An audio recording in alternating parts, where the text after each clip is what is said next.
Hello and welcome to the tutorial on how to create a gradient ellipse in perspective to make it look like it is a cut out circle of a 3D object, just as I've done here. Okay, let's start with a document that already has a box in it created in 3D perspective. First things first, I need to make a circle in perspective, so I'm going to come over here to my rectangle tool, hold down on it, and create an ellipse. I'd like to create my ellipse on this side, so I'm going to change to right grid. And I'm going to click and drag and hold shift to keep it a perfect circle and release. Okay, move it to where I want it to go. And we're ready to make it into a gradient just like this one. So let me show you how to do gradients on that. Go ahead and select it. You're going to come up here to the color, and let's start with a black and white gradient. Right over here is a button, and it says gradient on it. Go ahead and click on it, and this is how we're going to change all of our gradient information. First off, I want to change the angle of the gradient. You can see here the dark is off to the right and the white is off to the left, but we can actually change it so that it goes from top to bottom instead, and that is right here. Right now it's 0 degrees is the angle. I'm going to change it to 90. Yours might have to be different depending on the direction of your circle, but there we go. Now it is top to bottom instead of left to right.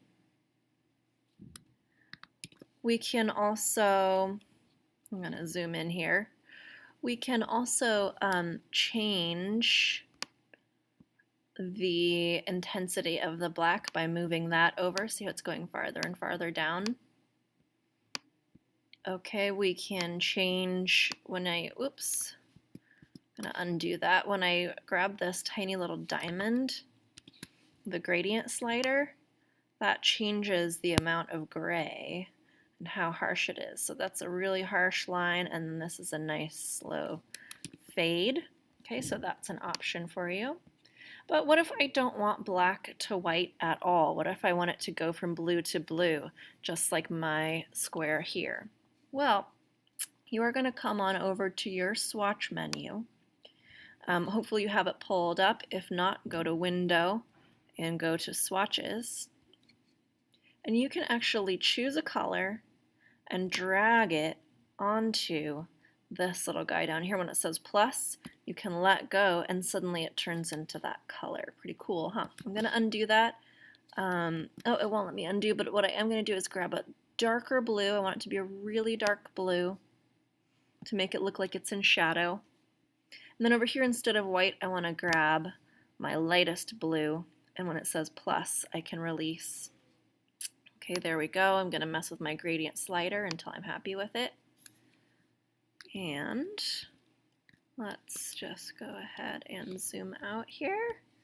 Yeah, I think it looks pretty good. Maybe we can mess with that blue just a little bit more until we're happy with it. Oops. There's a blue I like. Let's try that one. Oh. Well, anyhow, you get the gist. So we are going to just keep messing with that blue until we're happy with it.